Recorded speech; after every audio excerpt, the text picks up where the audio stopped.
Hey guys, and welcome back. Or if you're new here, hi, welcome. My name's Georgia, and on my platforms here on the internet, I focus on unsolved true crime, spreading the stories of unidentified people, missing people, murdered people, in the hope that maybe one day we can reach the right person. Today, I want to tell you the story of a boy who suffered more than anyone should in his very short life, and then one day in 2007, he disappeared from Greenwich, New York, never to be seen again. Jaliek Rainwalker was just 12 years old when he disappeared around the 1st of November 2007, and this is one of those really frustrating cases where it's almost unbelievable that justice hasn't been served here, that Jaleek still hasn't been found. Despite investigators actively working this case to this very day, despite it being fairly clear that foul play had to be involved, despite the police publicly stating that all signs point to just one man being responsible, this case is still frustratingly unsolved. But maybe with a bit more publicity, that could change. Every year in the USA, over 350,000 children are reported as missing. Most of those are returned home, but Jaleek wasn't. In 2012, his case was reclassified as a presumed homicide, but no charges have ever been made. Jaleek was born as Jaleek Boyd on the 2nd of August 1995 in Albany, New York, and from the very beginning his life was fraught. His mother was sadly an addict and he was exposed to cocaine and alcohol in utero, causing him to be born addicted to both of those substances. He would then spend the next 9 years of his life bouncing from foster home to foster home until he was eventually adopted in 2003 by a couple in Washington County, New York, and that was Stephen Kerr and Jocelyn McDonald. I don't think I need to spell out the mental, emotional trauma that comes along with being a foster kid, being bounced from home to home for so many years, never feeling like you truly belong anywhere, like you have any kind of family. According to Wendy Liberatore's reporting for the Times-Union, Jaleek could be assigned to 6 families in total over the years, sometimes in between those staying at the Parsons Child and Family Centre in Albany. From what I can gather, it seems he spent at least a few months after he was born with his birth mother before being put into the system. One of his foster mothers, Joy Purdy, told Wendy for Times-Union that when she took Jaleek in aged 2, he was a very charming kid, saying that if he saw another child drop their cookie, he would be the first one to break his in half and offer it to them. He was a very good kid with a very good heart, but she also noticed that Jaleek seemed to have some emotional problems. Joy and other caregivers of his over the years said that he showed signs of having reactive attachment disorder, a condition where a child doesn't form healthy emotional bonds with their caretakers, often due to emotional neglect or abuse or trauma at a very early age. Jaleek had no permanence in his life. He was being moved constantly and he always felt like he didn't belong anywhere. It's no surprise that he would form a disorder like this, with it causing him to have quite severe behavioural issues at times and emotional outbursts, sometimes violent emotional outbursts. Joy said he would often get very confused, referring to sort of random women as mummy and being unable to deal with any kind of separation, crying when they left the laundromat, for example, because he was having to leave the new people that he'd met there. According to the Charlie Project, other former foster parents, Jody and Larry Schoen, confirmed his outbursts would sometimes last for up to an hour, saying that Jaleek was very, very intelligent, but he was a troubled child. My heart just breaks for this poor boy, a child, a baby, too young to understand what was going on, and just wanting love and affection, a safe place. He was completely emotionally confused, and that did cause him to act out. And then you think about the fact that he's missing now, and you wonder what on earth happened to him. He was this adorable kid with a slight speech impediment, causing him to pronounce the letter R as a W. It's little details like that in a case that really make your heart ache, and it's also important to share in case Jaleek is out there somewhere. It's a very identifiable detail. So Jaleek stayed with Joy and her other children for a couple of years, but after she was struck with financial issues, Jaleek had to go back to stay at the Parsons Child and Family Centre. Then he went to live with another couple who cared for him from the age of 4 to 7. Apparently this couple did nearly adopt him, but they found his reactive attachment disorder just too difficult to deal with. Then Jaleek's birth mother, who was no longer suffering with her substance abuse problem at this point, tried to get custody of her son back, but she was declined. That makes me so sad and so frustrated. I don't claim to know the entire situation around Jaleek and his mother. I don't know the details, but you'll come to see throughout this episode that there was no way Jaleek was going to be worse off with his own mother than the people he ended up with, the people who ended up adopting him. The point of the foster system should always be reunification, and here you have his mother willing to put in the work to get her son back, and she's declined. It's infuriating. Jaleek was shipped back and forth between foster families until 3 days before his 8th birthday, when he was taken in by couples Stephen Kerr and Jocelyn McDonald. Now, they already had 3 biological children and another foster child, and they gave Jaleek the surname Rainwalker, a name that Jocelyn apparently dreamed up during her first pregnancy.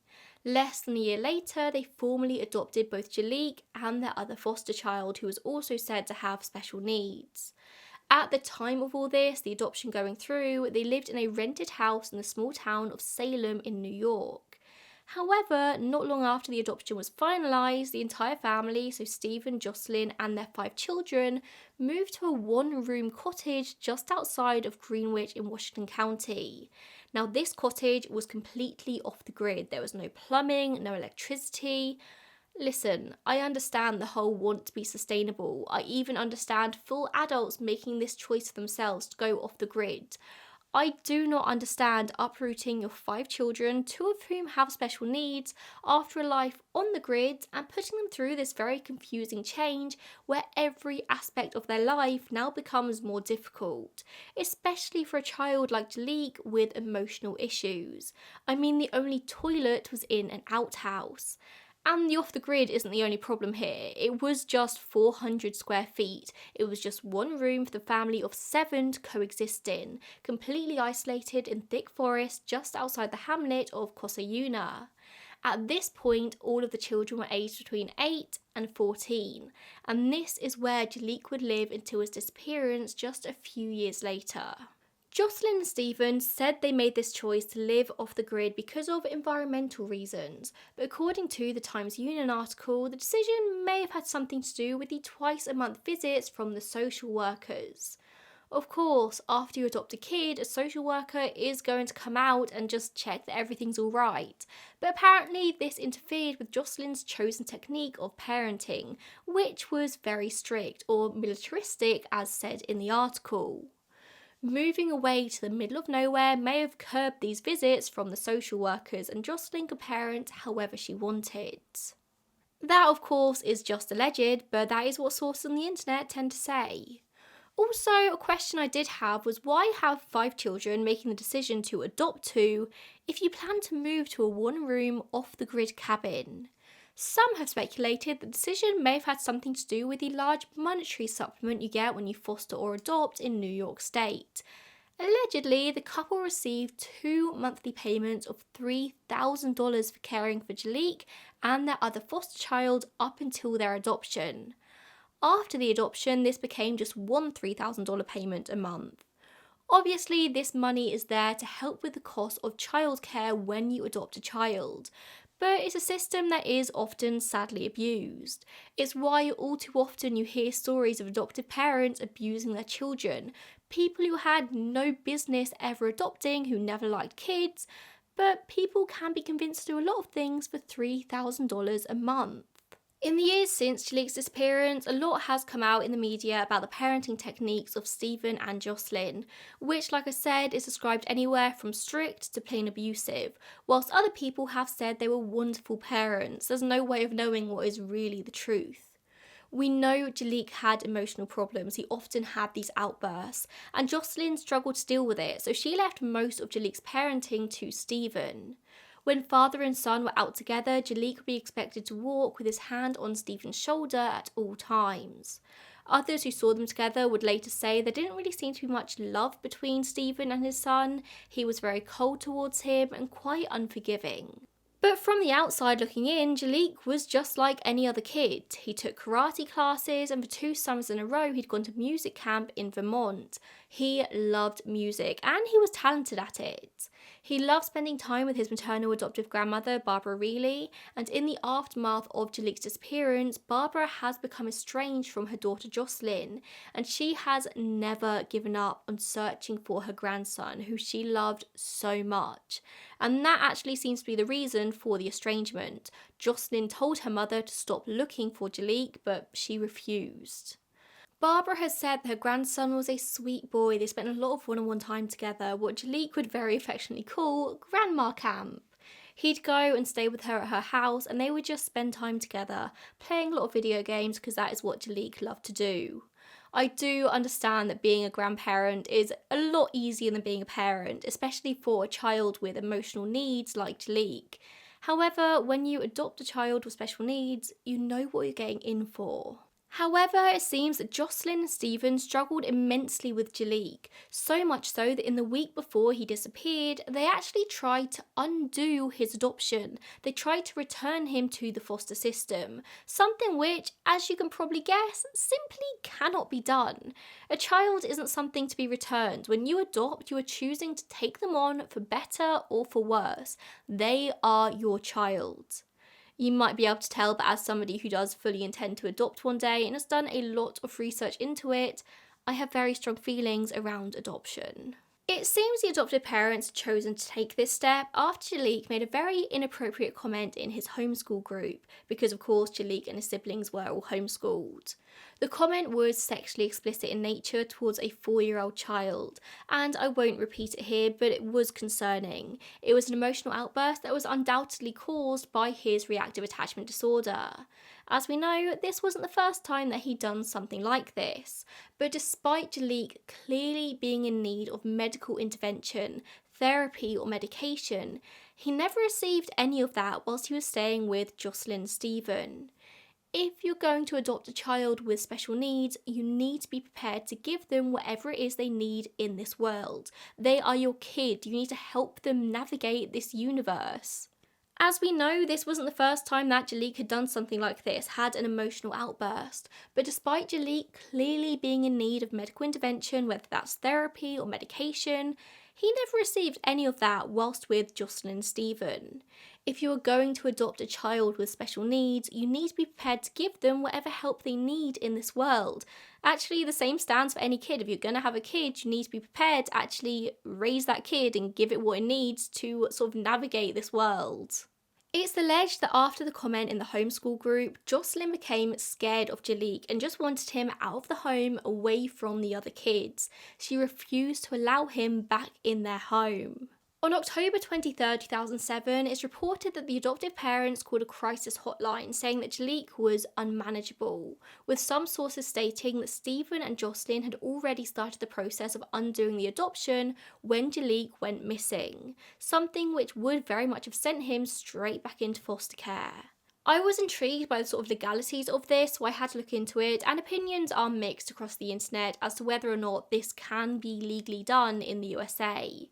However, what I could find did suggest that adoptions can be reversed only in the most severe of circumstances, under which I don't think this would be categorised.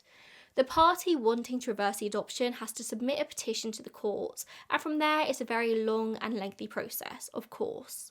According to lawinfo.com, the primary criteria is whether vacating the existing adoption would be in the child's best interest and whether there is a suitable replacement ready to take over the legal adoption.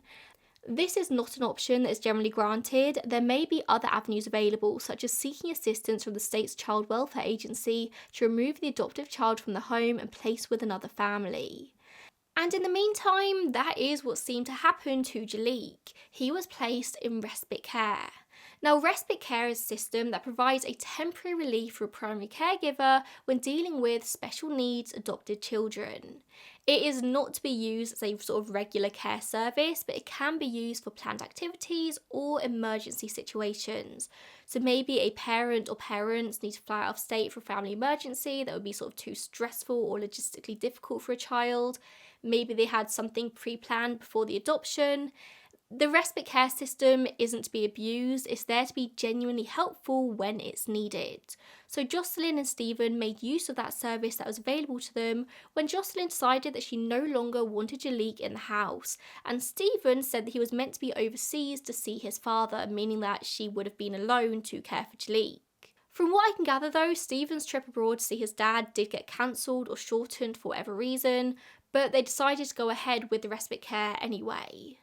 The respite care came in the form of a previous foster family of Jaleek's, Tom and Elaine Person. Jocelyn and Stephen did originally want the Persons to take Jaleek for 2 whole weeks, but they could only commit to 6 days as they had plans they couldn't rearrange. They were meant to be going to New York City to watch their daughter run the marathon. They weren't going to miss it, just have Jaleek. It seems the plan was for them to return Jaleek back home for a few days whilst they were in New York City, and then take him back the following Tuesday once they were home. Elaine Person would say that Jaleek had a great time with them. They went on a trip to a haunted house, he did some baking, he played very happily with their other foster kids. She said she had no issues whatsoever with his behaviour in the time he was there. He was back to the very sweet kid Elaine had always known.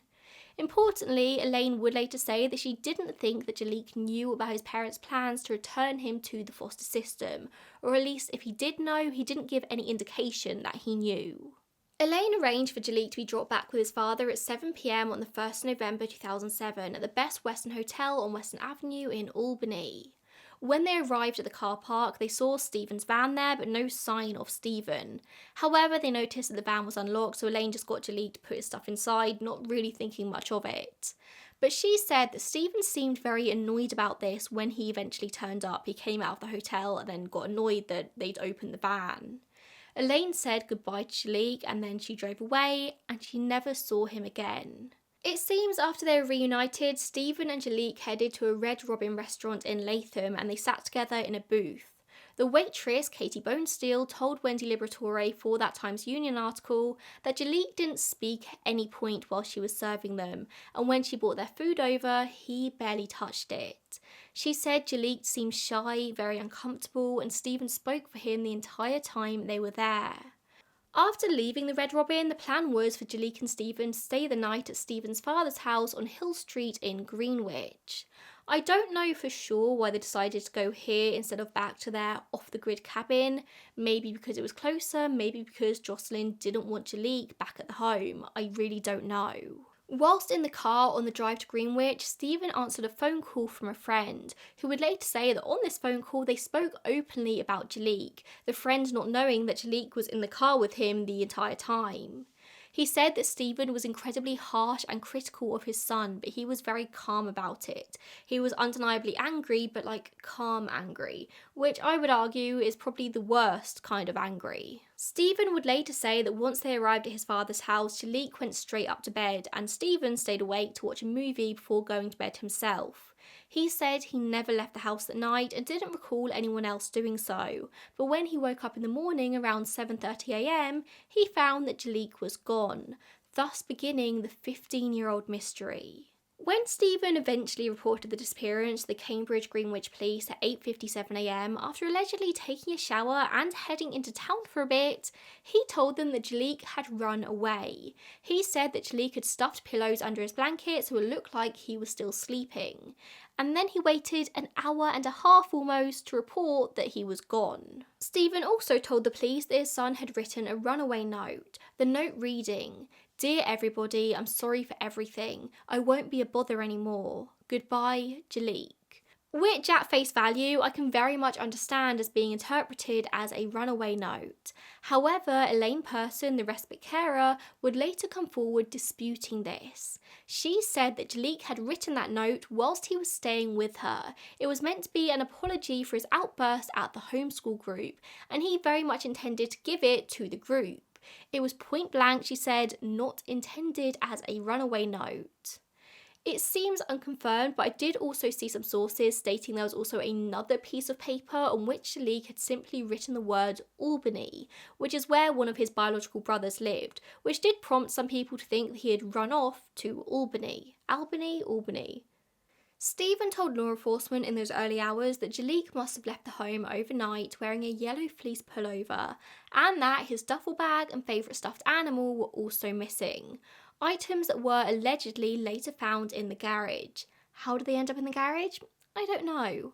The FBI page for his disappearance also states that he was wearing a grey t-shirt with a dragon on the front and black canvas high-top sneakers. The Charlie Project says that he was wearing blue jeans. At the time of his disappearance, Jaliek Rainwalker was 12 years old. He would now be 27, about to turn 28. He was 5'6" and 105 pounds, a boy just coming into his teenage years. Jaleek was biracial, so African American and Caucasian, with brown hair and green eyes. His eyes would be the first thing that people would notice about him. They were piercing and beautiful. At this time, his hair had blonde highlights and he'd been wearing it styled in a 2-inch afro. His nickname was Jay, and as I mentioned earlier, he did have a slight speech impediment, pronouncing his R's as W's. He also had several moles on his back, which could be a very important identifying feature. Although his case has been reclassified in 2012 as a presumed homicide, no law enforcement agency has ever been able to offer any evidence that Jaleek is actually dead. Barbara, his adoptive grandmother, was informed about him running away on the 2nd of November, so just after it was reported to the police. But she tells the Times-Union that she was puzzled by her daughter and son-in-law's behaviour, who really weren't actively searching for their son. When she said about going to neighbours, knocking on doors, they just didn't really seem willing to do that to look for Jaleek. Barbara has said that Stephen was simply just pacing up and down, talking about all the events of the previous evening, how Elaine had opened his van and the bad service they'd had at the Red Robin. He theorised at this point in time that perhaps Jaleek had gotten in with some black teens whilst he was in respite care, and maybe he'd run away with them, also later telling police a very similar story, that maybe Jaleek had joined a gang or sought a black family to join. It was also claimed that Jaleek may have been suicidal or homicidal. And then Stephen just left to attend his boss's 50th birthday party. That was his priority. As always tends to be the case with runaway teens and preteens, Jaleek's case wasn't taken very seriously at first. I mean, the police were told by Jaleek's own father that he had run away, so they weren't told that he'd gone missing or just disappeared or anything bad had happened. They were told by Stephen that he had run away, and so maybe they just ran with that. Regardless, they probably should have taken it more seriously from the get-go, and apparently this would be one of the sort of police chief's biggest regrets in his career. But most runaways do tend to return home tail between their legs fairly quickly. Jaleek, of course, wouldn't. It was only after 2 days that they started seriously searching for him. On the 4th of November, they called in Jocelyn and Stephen for an interview along with all their other children. Cambridge Greenwich Police also gathered state police and forest rangers to search the local area, and in the following days and weeks and then eventually years, this would become one of the most extensive searches they'd ever conducted for a missing person, and the FBI were soon called in as well. No stone in the local area was left unturned. Every spare officer they had was called in to help. Over the years, they have searched every corner of Greenwich and the surrounding towns. Allegedly, Jocelyn and Stephen didn't join in on the searches. Stephen has said that this is because he distrusted the police after they didn't immediately begin searching for Jaleek when he called. Maybe he had a point, but the rest of his behaviour in the following days, following weeks, wouldn't really suggest this was the case. Stephen was seen ripping down Jaleek's missing posters in Greenwich in just broad daylight, just ripping down his son's missing posters. And at a vigil held for his son, he told reporters that he couldn't talk because he had to go sell eggs. I really wish I could give you more context on that last point, but I just can't. He just said that he had to go and sell eggs. When Times-Union reporter Dan Higgins sat down to interview Stephen about Jaleek, he said that Stephen remarked, "There are so many children dying in Iraq right now. Why are we spending all this time and energy on one kid?" About his own son. You can probably sense what I'm getting at here. Stephen Kerr made some very strange moves in the aftermath of Jaleek's disappearance, and people noticed. Law enforcement definitely noticed. Jaleek could quite easily have been dismissed as a kid with behavioural problems, running away from the family he didn't get on with, but it was very clear that something was very off here. There was a televised interview with News 10's News at 6 with both Jocelyn and Stephen. I will insert parts of it here, but just a warning for headphone listeners that the audio is a bit white noisy, so prepare yourself. Stephen says on the ride back he wanted Jaleek to apologize to his family. Somewhere in Easton, I mentioned to him that he was going to have to get together with a group of children who he had seriously damaged his relationship. And then he didn't say another word. When we arrived here, I asked him to go to bed. I don't even think he said goodnight. Stephen and his wife Jocelyn McDonald say they firmly believe that their 12-year-old adopted son Jaleek ran away. Police have searched for Jaleek. They say his parents are being uncooperative. Stephen has refused a polygraph test and to also offer up his DNA. Jaleek's parents say it's because the police have been accusatory from the start. They were asking him questions which are totally inappropriate, like, oh, so you watched a porn movie with your son and you had sex with him, and then you hit him on the head and dropped him in a ditch. Just tell us where the ditch is. Police say it is Stephen's own behavior that has led to suspicions, like during a recent vigil for Jaleek when Stephen sold eggs and spoke more about Martin Luther King Jr. than his son. I know that you're very passionate about Martin Luther King. No, I'm very passionate about my son. And you know what? If you can't rely on people you call your heroes when the time is tough, who do you rely on? News media? Jerry Springer? Stephen says he has nothing to do with Jaleek's disappearance and has committed his life to taking care of troubled children just like Jaleek. So I would like everybody watching to know that my wife and I committed to 2 children that the rest of you threw away. So as you hear in this very strange interview, Stephen refused to take a polygraph test after being asked inappropriate questions by the police. And he also refused to share his DNA, whereas Jocelyn is generally said to have been quite cooperative with the authorities. She did take a polygraph test and she did pass. According to Times Union, Stephen said that they had fully cooperated. They gave investigators access to their houses, cars, phone records, bank statements, medical records and computer passwords, saying they had nothing to hide. When it came to searching the van that he was driving on the night Jaleek disappeared though, he balked letting investigators conduct anything more than just a cursory search. On January 14, 2008, so just over 2 months after Jaleek's disappearance, Stephen Kerrs was officially named a person of interest by the police. 2 weeks before this, a new task force had been created by a lame person and 4 other families who'd cared for him over the years. These foster families cared to do more than Jaleek's own family. The 5 families who created the Find Jaleek task force put forward $5,000 each for a $25,000 reward for anyone with any information that led to Jaleek being found. And that reward was going to drop by $5,000 for each month that he wasn't found. No doubt sort of trying to create a sense of urgency for somebody who might have known where he was. But it didn't work. No one came forward. Whilst the task force are desperately searching for Jaleek, Stephen Kerrs is being investigated by the police. And of course, they obtained his phone records as part of the investigation. And what do you know? They did not match up with the story that he had told them in terms of the route he'd taken driving to his father's house in Greenwich. You might remember the aforementioned call that Stephen had with a friend on that journey in which he spoke about Jaleek as if he wasn't right there in the car with him.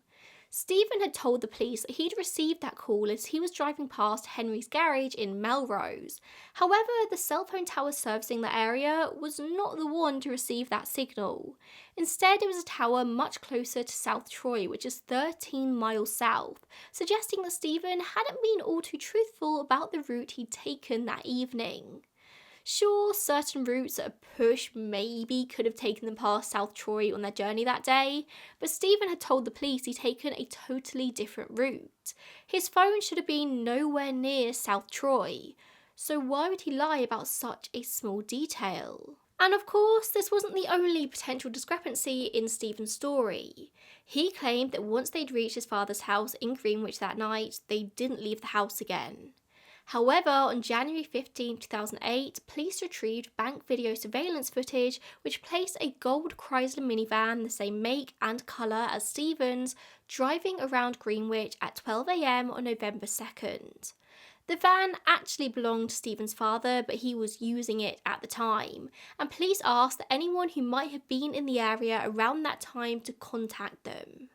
A woman did come forward saying that she had seen a similar vehicle stopped near a field along Route 40 on the night Jaleek disappeared, but the field was subsequently searched with dogs and nothing was found. There's no way of knowing for sure that the van that was seen on the footage and the van the woman saw was Stephen's van. We just know it was the same colour and the same make, and really, how common are gold Chrysler vans? A lot happened in January 2008 in this investigation, it seems, because then on January 23rd, an anonymous letter postmarked from Westchester County was sent to a number of local media outlets. The bizarre letters claim that Jaleek was still alive and was being used as a foot soldier in the war on drugs after being picked up on Route 40 at post 30. The letter is just bizarre, it really doesn't make much sense, but I'll read it out anyway. So it says, he says, ask his mama and papa who are the Macaroni family. My cat named Diamond? Why does Franti tell fire? Don't try to look, we are not there.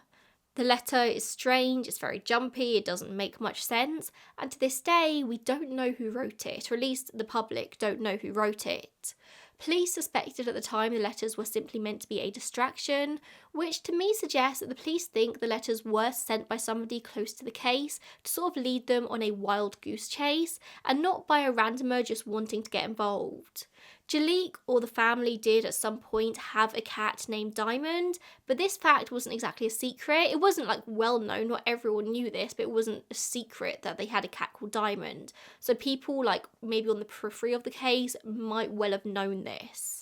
In February 2008, police executed a search warrant on the Greenwich house. They took a computer and a printer. Police also said they looked into Stephen's father's connections overseas as he was an employee of the US State Department. They've never said if they found anything in these searches, in these investigations, we don't know. A week later, Stephen and Jocelyn threatened to sue the Cambridge Greenwich Police Department, saying that they feel like they've been targeted in the investigation, but I don't think they ever actually went through with this. In March 2008, Barbara and her husband actually sued for custody of Jaleek.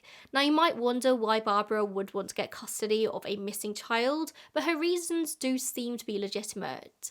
She would have had access then to records that Jocelyn and Stephen seemed very reluctant to hand over to investigators. She could go and search the homeless shelters. She could get access to his medical history. She would have been able to help with the investigation so much more if she had custody of Jaleek. Of course, police are able to access such records with subpoenas, but it's a very long process which just takes time, which was of the essence in this case. The Warren County Family Court judge did dismiss the case, which Barbara said she was expecting, but it was very disappointing for her nonetheless. She just wanted to be able to help in the search for her grandson because nobody else seemed to be. But this rejection did not stop her, because in July, Barbara was actually arrested and charged with burglary, later downgraded to trespassing, when she entered her daughter and Stephen's former home, the one-room cabin, without permission. And I say former home because just months beforehand, the couple had actually moved to Vermont with the rest of their kids. They didn't actually move very far, it was kind of just over the state line to West Rupert, but they still moved across state lines whilst they're a person of interest in investigation. It is a choice. Also, your son is missing. Most people, when they've got a missing child, they stay in that home for the rest of their lives in the hope that one day that kid will return to the front door. But no, they just upped and moved to a different state. So Barbara broke into the now abandoned home, hoping to find something that might help her find her grandson, and almost immediately she spots a yellow fleece. The very same yellow fleece Stephen said Jaleek must have been wearing on the night that he disappeared. Now, I understand that in the very early hours of investigation, parents are asked to give a description of what the kid might be wearing, and they might get it wrong. I don't think I can name every item in my own wardrobe, let alone in somebody else's, even if they were my kids. However, you would think that once they realised they still had this yellow fleece hanging around that they would have said something. I mean, even the FBI's official page for Jaleek still says he was wearing the yellow fleece when he disappeared. For months, people were looking out for a boy wearing a yellow fleece. That was his main descriptor in the media. And even if he did run away, he couldn't have been wearing it because here it was in the cabin. Jaleek wasn't wearing a yellow fleece when he disappeared. It doesn't seem like much comes of that discovery though, because the next big update doesn't come until 4.5 years later, on the 13th of December 2012, when the case is finally reclassified as a presumed homicide. The police state that they believe Jaleek did not run away, but was instead murdered. This does sort of seem to ignite a renewed interest in the case. Over the coming months, police searched the Hudson River after a tip came in, but nothing was found. Over the next decade, really, there's not loads in the case, but when something does come in from the public, the police look into it. Even tips from psychics, they look into everything. Although law enforcement were slower to react in this case than they maybe should have been, this does seem to be one of those rare cases where they've really made up for it over the years. Like, investigators in this case are really dedicated and they do want to find Jaleek. There's just not much out there. In 2017, a skull was found in a marshy part of the Hudson River near South Troy, igniting speculation that this could belong to Jaleek. However, by the May, it's confirmed that it's not his. It's thought to have belonged to an adult male, and it was much older than Jaleek's case, and I'm pretty sure this man was identified. The latest big lead in this case seems to come from just a year ago, so June 2022. State police got a credible new lead which prompted them to search a wooded area in South Troy around the Dodgers baseball fields. This was a very sudden search, so many years after Jaleek's disappearance. And soon, members of the State Police Bureau of Criminal Investigation, Forensic Investigation Unit, K9 Unit, Underwater Recovery Team, and Uniformed Police all joined in this search. So we can assume that whatever this tip was, it was a big one. Perhaps they did find something in the initial search that piqued their interest, but this was over a year ago now, June 2022, and it doesn't look like they ever announced what they found, if they found anything. Which brings us to today. Stephen Kerr is still the only person of interest ever named in this case, and Barbara Reilly still seems to be the only family member left really looking for him. Of course, along with his other foster families over the years. State police ask anyone with any information about Jaleek's case to call 1-800-GIVE-TIP or send an email to crimetip@troopers.ny.gov. Clearly, they are still looking for Jaleek and following up on any leads. So the two realistic sort of answers in this case are that A, Jaleek did run away, or B, he was indeed murdered that night. If he ran away, it does seem implausible that so many years later he wouldn't have been found. With his behavioural issues, it seems likely that he would have drawn attention to himself in some way or another. Also, somebody would have seen him, somebody would have come forward. He had this very distinctive face, these very distinctive green eyes. Surely somebody would have recognised him, which leaves homicide as the only reasonable explanation. Stephen Kerr's story and actions are undeniably suspicious, and it's quite clear him and Jocelyn didn't act how the parents would be expected to act in the aftermath of this. Does that make for a murder case that would stand in court? Not at all. The cell phone tower could have been a blip, the van might not have been Stephen's at all, and maybe he just wasn't a great man or a great dad to Jaleek. But that doesn't make him a murderer. That's not evidence of murder. It doesn't mean a crime was committed. Stephen Kerr can't be charged on that, and law enforcement know it just wouldn't stand in court. All we know for sure is Jaleek was last alive at the Red Robin. He left with Stephen, Stephen's phone pinged a tower near South Troy, and then Jaleek disappeared. That's the last fact that we have. And until we either find Jaleek alive or dead, we won't have an answer.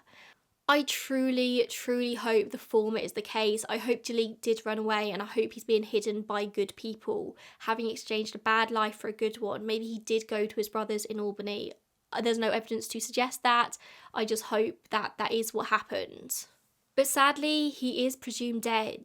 There is a group on Facebook, Justice for Jaliek Rainwalker, dedicated to keeping Jaleek's memory alive. It has over 5,200 members, people committed to finding him. If you want to join the Facebook group, especially if you live in New York State, I'll leave it linked down below. The more people that know about the case, the more chance there is of it getting solved. Jaleek is not forgotten. He had a really, really hard life. But even in death, even after he's been missing for 15 years, people are still out there fighting for him. I just wish more people fought for him in his life. Thank you for choosing to spend this time today with me and with Jaleek. Like I said, if you live in New York State, then please maybe join the Facebook group or just talk about Jaleek. Talk about him to everyone you know, especially if you live in Albany, Greenwich, just general Washington County area. You never know who might know something but has never sort of deemed it important enough to go to the police. The smallest thing can lead to these cases being solved. Like, we've seen it time and time again. Maybe I should do like an inspirational episode where I talk about cases in which the smallest, tiniest little detail led to it being solved. That could be a nice idea. Maybe I'll think about that. Anyway, thank you so much for tuning in today, and I will see you in the next one. Bye, guys.